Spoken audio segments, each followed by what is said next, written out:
하나님의 말씀 함께 보시겠습니다. 요한계시록 2장 12절부터 17절까지의 말씀입니다. 요한계시록 2장 12절부터 17절까지 말씀을 함께 합독하도록 하겠습니다. 함께 읽겠습니다. 시작. 버가모 교회의 사자에게 편지하라.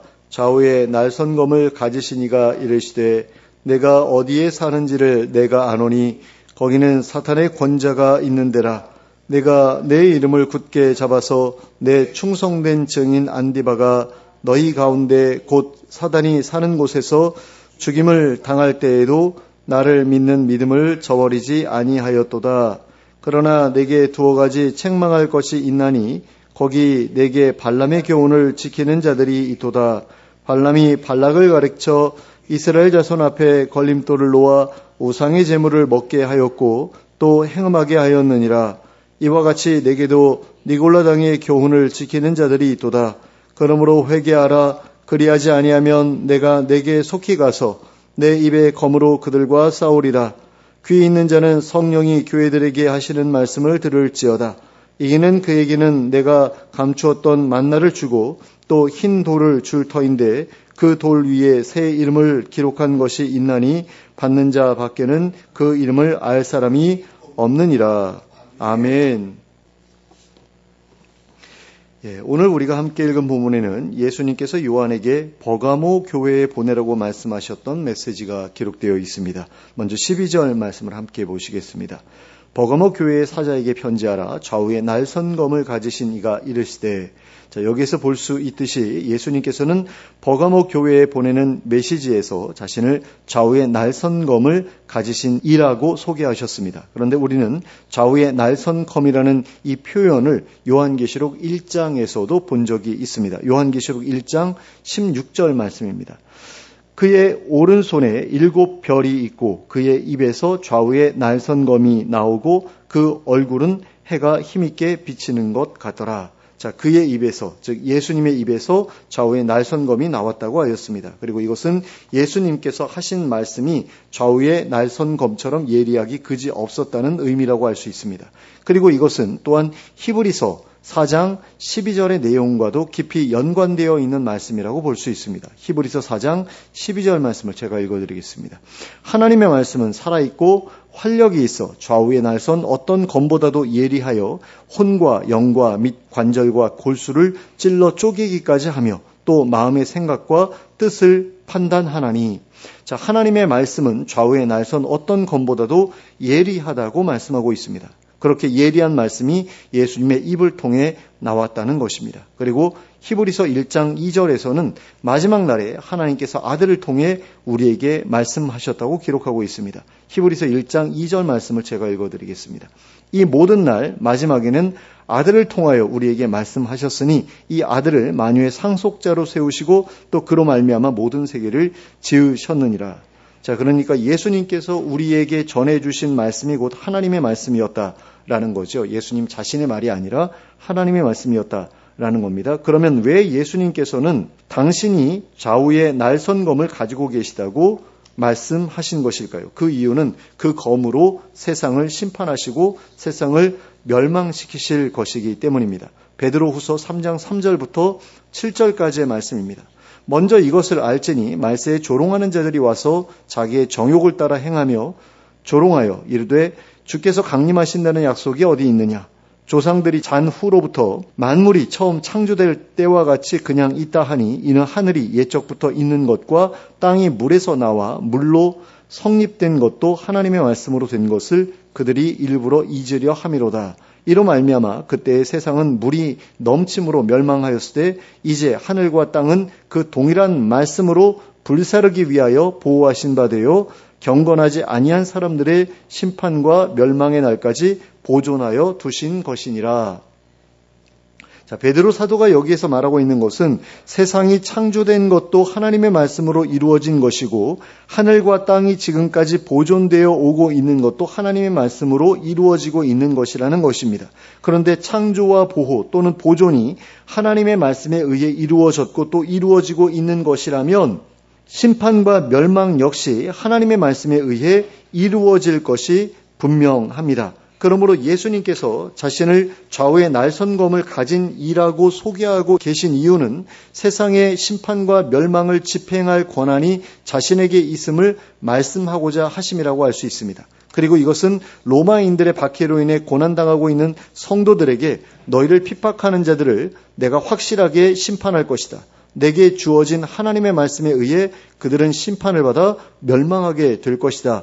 라고 하는 의미를 전달하고자 하신 것이라고 할 수 있습니다. 그러니까 너희들 괴롭히는 그놈들을 내가 심판할 거다라는 것을 알려주시기 위해서 좌우의 날선검을 내가 가지고 있다라고 말씀하신 것이다라는 겁니다. 그 다음으로는 13절 말씀을 함께 보시겠습니다. 내가 어디에 사는지를 내가 아노니 거기는 사탄의 권자가 있는 데라. 내가 내 이름을 굳게 잡아서 내 충성된 증인 안디바가 너희 가운데 곧 사탄이 사는 곳에서 죽임을 당할 때에도 나를 믿는 믿음을 저버리지 아니하였도다. 자, 예수님께서는 에베소 교회 성도들과 서머나 교회 성도들에게 말씀하셨던 것처럼 버가모 교회의 성도들을 향해서도 내가 너를 안다. 내가 너에 대해 안다라고 말씀해 주셨습니다. 예수님께서 버가모 교회 성도들에게 가장 먼저 안다라고 말씀하셨던 것은 그들이 살고 있는 지역에 대한 것이었습니다. 예수님께서는 버가모 교회 성도들을 향해 너희가 사탄의 권자가 있는 곳에 살고 있다는 것을 내가 안다라고 말씀하셨습니다. 그러면 버가모 지역에 사탄의 권자가 있다는 말씀은 무슨 의미일까요? 그것은 그 지역에 우상 숭배가 만연해 있다는 의미라고 할 수 있습니다. 버가모 지역에서는 의술의 신인 아이스클라피우스라는 신과 제우스, 아테네, 디오니소스 이렇게 4명의 신을 수호신으로 섬기고 있었습니다. 그런데 아이스클라피우스를 상징하는 동물이 바로 뱀이었다고 합니다. 그런 점에서 아이스클라피우스를 옛 뱀인 사탄과 동일시해서 그 신을 섬기던 신전을 사탄의 권자라고 부른 것일 수도 있습니다. 그러나 그곳에는 아이스클라피우스를 섬기는 신전 외에도 제우스 신전과 아테네 신전과 디오니소스를 섬기는 신전들이 있었습니다. 그러므로 사탄의 권자라는 표현은 어느 한 신에 국한해서 사용한 표현이라기보다는 이 모든 신들에 관련해서 사용한 표현이라고 보는 것이 적절해 보입니다. 그런데 그렇게 많은 신들을 잡다하게 섬기던 이들에게 있어서 하나님만이 유일한 신이라고 주장했던 그리스도인들이 얼마나 눈에 거슬렸겠습니까? 게다가 버가모 지역은 황제 숭배의 중심지이기도 했습니다. 그런데 그런 도시에서 살아가고 있으면서도 황제 숭배를 거절하고 오직 예수님만을 온 세상의 통치자라고 떠받들고 있었으니 로마인들의 눈에 버가모 교회의 성도들이 얼마나 미웠겠습니까? 그러니 그들에 대한 핍박이 얼마나 극심했을지 어느 정도 추측해 볼 수 있습니다.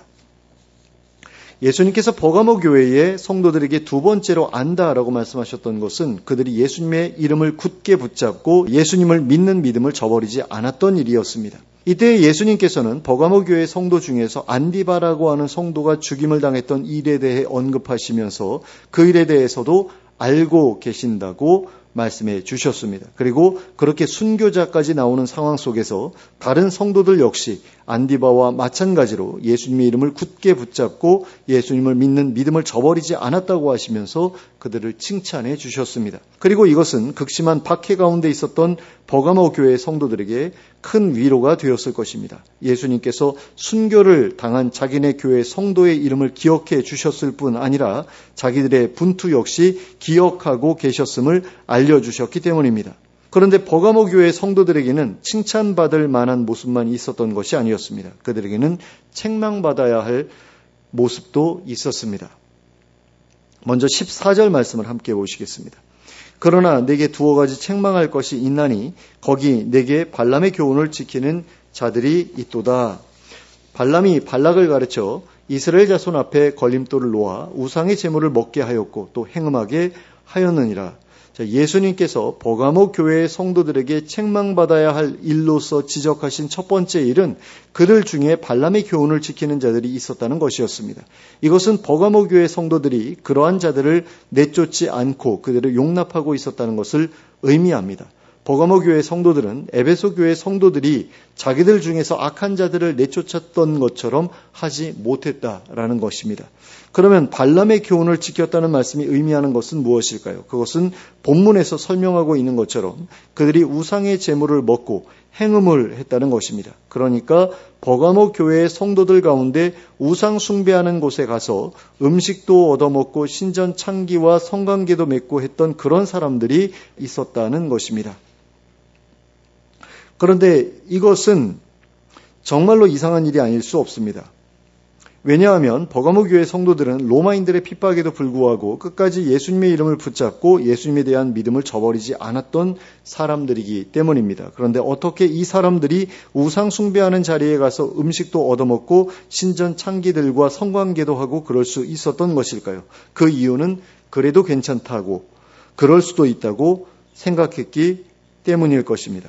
하나님께서 우상 숭배와 음행을 얼마나 미워하시는지 잘 몰랐기 때문이었을 것입니다. 그래서 이들은 예수님에 대한 믿음만 저버리지 않으면 우상 숭배를 해도 괜찮고 음행을 해도 괜찮다고 생각했던 것입니다. 버가모 교회의 성도들은 황제 숭배는 끝까지 거부했으면서도 로마 종교의 제의에 참여하는 것은 상관없다고 생각했던 것입니다. 물론 전부가 다 그랬던 것은 아니고 일부만 그랬을 것입니다. 그런데 그 이유를 생각해 보면 황제는 인간이기 때문에 숭배하지 말아야 한다고 생각했던 것 같고 로마 종교의 신들은 인간이 아니라 신이기 때문에 신으로 받들어도 괜찮다고 생각했던 것 같습니다. 그러니까 하나님을 가장 높은 신으로만 받든다면 로마 종교의 신들을 그 밑에 있는 하위의 신으로 받들더라도 문제가 없다고 생각했던 것 같다라는 겁니다. 그러니까 모세 시대에 이스라엘 백성들이 발람의 함정에 빠졌던 것도 바로 그러한 이유 때문이었을 것입니다. 그들은 하나님에 대한 믿음만 저버리지 않는다면 모압의 신들에게 제사를 드려도 괜찮다고 생각했을 것입니다. 또한 그러한 제사를 드리면서 모압 여인들과 성관계를 하는 것도 문제가 없다고 생각했을 것입니다. 왜냐하면 고대 근동의 모든 지역에서 그런 방식으로 신을 섬겼기 때문입니다. 이 신을 섬기더라도 저 신에게 제사할 수 있었고 또 제사를 드리면서 처음 보는 여성과 성관계를 맺어도 아무 문제가 되지 않았기 때문입니다. 그 지역에서는 그런 일들이 너무나 자연스러운 일이었기 때문입니다. 그러니 로마의 다신교 문화 속에서 살아오던 사람들이 예수님을 믿으면서부터 로마 종교의 제의 방식으로부터 완벽하게 벗어나기까지는 많은 시간이 필요했을 것입니다. 그러다 보니 로마 종교에 물이 덜 빠진 사람들 가운데 예수님도 섬기고 로마의 신들도 섬기는 이들이 없지 않았을 것입니다. 그래서 예수님께서 그 일에 대해 책망받아야 할 일이라고 말씀하시면서 그러한 일에 참여하는 것을 중단하라고 명령하신 것입니다. 그러니까 에베소 교회 같은 경우는 내쫓았잖아요. 내쫓은 것에 대해서 잘했다라고 말씀하시지 않았습니까? 그런데 여기서는 내쫓으라는 얘기는 안 하시고 회개하라고 말씀하시거든요. 그 이유가 무엇일까? 그 차이가 왜 있는 것일까라고 생각해 봤을 때 그런 측면이 있는 게 아닐까라는 그런 생각이 듭니다. 자, 예수님께서 버가모 교회 성도들에게 책망받아야 할 일로서 지적하신 두 번째 일은 그들 중에 니골라당의 교훈을 지키는 자들이 있었다는 것이었습니다. 15절 말씀을 함께 보시겠습니다. 이와 같이 내게도 니골라당의 교훈을 지키는 자들이 있도다. 근데 여기서 이와 같이라고 말씀하고 있기 때문에 앞의 구절과 연결해서 발람의 교훈과 니골라당의 교훈이 같은 것이다. 이렇게 생각할 수도 있는데요. 다른 그 번역 성경들을 보면 이와 같이라는 말이 빠져 있는 경우가 많습니다. 그래서 두 가지를 같은 것으로 볼 수도 있겠지만 다른 것으로 볼 수도 있고요. 저는 다른 것으로 보는 게 적절하다고 생각했습니다. 왜냐하면 그 발람의 교훈과 니골라당의 교훈이 살짝 다르기 때문에 그렇습니다. 자, 우리는 니골라당이라는 이 이름을 앞에서도 본 적이 있죠. 요한계시록 2장 6절 말씀입니다. 오직 내게 이것이 있으니 내가 니골라당의 행위를 미워하는도다. 나도 이것을 미워하노라. 자, 여기에서 볼 수 있듯이 예수님께서는 에베소 교회 성도들이 니골라당의 행위를 미워하는 것에 대해 칭찬해 주셨습니다. 예수님께서도 그들의 행위를 미워하셨기 때문입니다. 그런데 버가모 교회 성도들 중에는 니골라당의 교훈을 지키는 사람들이 있었다라는 것입니다. 그러면 니골라당의 교훈은 무엇을 말하는 것일까요? 지지난주에 설명해 드렸던 것처럼 니골라당의 교훈은 한번 하나님을 믿은 뒤에는 무슨 행동을 해도 죄가 되지 않는다는 도덕 폐기론과 무율법주의였습니다. 즉 율법의 때는 지나갔으므로 지킬 필요가 없고 육신은 악이요 영만이 선함으로 육신으로는 무엇이든 할 수 있으며 특히 신자는 은혜로 보호받기 때문에 어떤 상황에서도 해받는 일이 없을 것이다 라는 것이 니골라당의 교훈이었습니다. 오늘날로 이야기하면 구원파에서 주장하는 것과 거의 동일한 내용이었다고 할 수 있겠습니다. 그런데 에베소 교회 성도들에게 보내신 메시지에서도 보았지만 예수님께서는 당신도 니골라당의 행위를 미워한다고 하셨습니다. 그러므로 니골라당의 교훈을 지키는 버가모 교회의 성도들의 행위 역시 미워하실 수밖에 없으셨습니다. 그래서 예수님께서는 버가모 교회의 성도들을 향해 회개하라고 명령하셨습니다. 16절 말씀입니다. 그러므로 회개하라. 그리하지 아니하면 내가 내게 속히 가서 내 입의 검으로 그들과 싸우리라. 자, 그런데 여기서 회개라고 하는 것은 돌이키는 것을 의미한다고 말씀드린 바 있습니다. 그저 마음으로만 뉘우치는 것이 아니라 삶의 방향성을 바꾸는 것이 회개라고 말씀드렸었습니다. 그러므로 발람의 교훈을 지키는 자들이 회개하면 그들은 더 이상 우상 숭배에 참여하지 말아야 하고 음행하는 일에도 참여하지 말아야 합니다. 또 니골라 당의 교훈을 지키는 자들이 회개하면 그들은 더 이상 자기들의 잘못된 행동을 죄가 아니라고 생각해서는 안 되며 죄를 지으면 반드시 하나님께 책망을 받게 된다는 사실을 믿어야만 합니다. 그리하여 죄 짓는 것을 가볍게 여기는 데에서 벗어나서 죄 짓는 것을 두려워해야 합니다. 그리고 거룩하고 정결하고 의로운 삶을 살아가야 합니다. 이것이 예수님께서 그들에게 원하시는 회개였습니다. 그런데 그들이 이렇게 회개하지 않을 때에는 예수님께서 그들에게 속히 가서 예수님의 입에 있는 검으로 그들과 싸우겠다고 하셨습니다. 그리고 이 검은 앞에서 말씀하신 좌우의 날선검을 의미하는 것이 분명합니다. 그러므로 하나님의 말씀을 가리키는 것이 분명하다고 할 수 있습니다. 그러나 이 말씀을 가지고서 그들을 책망하시고 그들을 심판하시겠다라는 것입니다. 그들을 박해하는 자들에게 휘두르셔야 할 것을 그들에게 휘두르겠다고 말씀하신 것입니다. 그러니 지금 이 말씀이 얼마나 엄중한 경고인가 하는 것을 생각하지 않을 수 없습니다. 그리고 예수님께서는 버가모 교회 성도들을 향해서도 이겨야 한다라고 말씀하셨습니다. 17절 말씀을 보시겠습니다. 귀 있는 자는 성령이 교회들에게 하시는 말씀을 들을지어다. 이기는 그에게는 내가 감추었던 만나를 주고 또 흰 돌을 줄 터인데 그 돌 위에 새 이름을 기록한 것이 있나니 받는 자 밖에는 그 이름을 알 사람이 없느니라. 자, 그러면 예수님께서 이 말씀을 하시면서 이겨야 할 대상으로 간주하셨던 것은 무엇일까요? 그것은 분명히 발람의 교훈과 니골라 당의 교훈이라는 형태로 다가온 사탄의 미혹이었을 것입니다. 예수님께서는 버가모 교회 성도들이 발람의 교훈과 니골라 당의 교훈에 미혹되지 않기를 바라셨습니다. 두 교훈을 단호하게 거절하고 끊어내기를 바라셨습니다.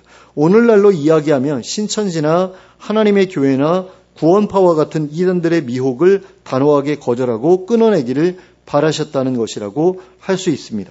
그리고 그렇게 함으로써 사탄의 미혹을 이겨내면 감추었던 만나를 주겠다고 하셨습니다. 그러면 이 감추었던 만나, 이 만나라는 것은 무엇을 가리킵니까? 이스라엘 백성들이 광야에서 40년 동안 머물러야 했을 때에 그들에게 내려주셨던 하늘의 음식이었습니다. 그런데 그 만나가 감추어져 있었다고 하였습니다. 학자들은 이 말씀을 유다가 멸망하면서 성전의 언약궤가 사라져 버렸는데 그 속에 보관되어 있었던 만나도 함께 사라진 것에 대해 말씀하신 것으로 이해합니다. 그런데 그것을 다시 돌려주겠다고 하셨다는 것입니다. 하지만 이러한 해석은 언약궤와 함께 사라져 버렸던 십계명 돌판을 다시 돌려주겠다는 말씀이나 별 차이가 없습니다. 그만큼 의미가 없는 말씀이다라는 거죠. 그리고 몇천 년 묵은 거잖아요. 근데 그 몇천 년 묵은 만나를 다시 돌려주신다라는 것은 별로 반가운 일은 아닐 것 같아요. 그냥 그것은 상징적으로 기념으로 남겨두신 것이지 그것을 다시 먹는 용도로 쓰려고 그렇게 남겨두신 게 아니거든요. 근데 여기서 말씀하신 그 만나를 다시 주신다라는 것은 새로 먹이기 위해서 주신다라는 그런 느낌이 듭니다. 그렇기 때문에 이 말씀은 출애굽 때의 만나를 맛본 사람들 이후로 이 만나를 맛본 사람들이 없었다는 것을 말씀하시는 것으로 보는 것이 적절해 보이고요. 그래서 이기는 자에게는 하나님 나라에 들어가서 그것을 맛볼 수 있는 특별한 은혜를 누리게 해주실 것이라는 말씀으로 이해하는 것이 좋을 것 같습니다. 그런데 이기는 자에게는 만나뿐만 아니라 흰 돌도 주겠다고 하셨습니다. 그러면 이 흰 돌이 의미하는 것은 무엇일까요? 어떤 학자들은 이 돌이 특정 집회의 참가자들에게 배부되었던 입장용 증표를 상징한다고 주장합니다. 또 어떤 학자들은 이 흰 돌을 법정에서 어떤 사람의 무죄를 선언할 때에 사용했던 증표를 상징한다고 주장합니다. 또 어떤 학자는 버가모 지역에서 건물을 건축할 때에 이름을 새기는 용도로 사용했던 흰색의 평석 또는 비석을 상징한다고 주장합니다. 셋 중에 어떤 것을 선택하셔도 별로 크게 문제는 없습니다. 우리는 정확하게 어떤 것이다 라고 말할 수 없기 때문에 그 셋 중에 하나겠지라고 그냥 생각해도 별로 큰 문제가 되지 않습니다. 그런데 그 돌 위에는 새 이름이 기록되어 있을 것이라고 하였습니다. 그리고 받는 자 밖에는 그 이름을 알 사람이 없을 것이라고 하였습니다. 그런데 원래 이름이라는 것은 다른 사람들이 부르라고 지어주는 것입니다. 그러므로 그 이름의 주인만 그 이름을 알고 있어서는 아무런 쓸모가 없습니다. 그런데 받는 자 밖에는 그 이름을 알 사람이 없다고 하였습니다. 그러면 이 이름은 아무짝에도 쓸모없는 이름인 것이 아니겠습니까? 아닙니다. 다른 사람은 아는 이가 없을지라도 하나님은 아시기 때문입니다. 그러므로 하나님께서는 그 이름으로 그 사람을 불러주실 것이기 때문입니다. 그리고 이것은 그 사람과 하나님 사이에 다른 사람들이 끼어들 수 없는 매우 특별한 관계가 맺어지게 되었다는 것을 의미한다고 할 수 있습니다. 하나님께서 특별한 이름을 부여하신 특별한 사람이 된다는 것을 의미한다고 볼 수 있다는 것입니다. 그러니 이 일이 얼마나 영광스러운 일입니까? 그러므로 우리는 무슨 일이 있더라도 사탄의 미혹에 넘어가지 않아야 하겠습니다. 우상 숭배나 음행이나 도덕, 폐기론 따위에 미혹되지 말아야 하겠습니다. 무엇보다 예수님의 이름을 굳게 붙잡고 예수님을 믿는 믿음을 저버리지 않는 것으로 충분하다고 생각하지 말고 예수님처럼 거룩하고 정결하고 의로운 삶을 살아가고자 힘쓰는 우리가 되어야 하겠습니다. 그리하여 예수님께서 좌우의 날선검으로 세상을 심판하실 때에 우리는 감추었던 만나와 새 이름이 기록된 흰 돌을 받아 하나님 나라에서의 새로운 삶을 시작할 수 있게 되기를 예수 그리스도의 이름으로 축원합니다. 함께 기도하겠습니다. 사랑과 은혜가 풍성하신 하나님 아버지, 저희도 버가모 교회의 성도들처럼 예수님의 이름을 굳게 붙잡고 예수님을 믿는 믿음을 저버리지 않을 수 있기를 원합니다. 그 어떤 사람도 예수님과 똑같은 자리에 올려놓고 떠받들지 않을 수 있기를 원합니다. 그리고 이와 더불어 우상 숭배나 음행이나 도덕 폐기론 따위에 미혹되지 않기를 원합니다. 어떤 이단에도 우리가 미혹되지 않을 수 있기를 원합니다. 오직 예수님처럼 하나님만을 사랑하고 경외하며 하나님의 뜻대로 거룩하고 정결하게 살아가고자 힘쓰는 저희가 될 수 있기를 원합니다. 그리하여 저희의 삶이 마지막 날 심판의 대상이 되지 않을 수 있기를 원합니다. 예수님께서 좌우의 날선검으로 세상을 심판하실 때에 저희는 감추었던 만나와 새 이름이 기록된 흰 돌을 얻어 하나님 나라에서의 새로운 삶을 시작할 수 있기를 원합니다. 주님 허락하여 주시옵소서. 예수 그리스도의 이름으로 기도하였습니다. 아멘.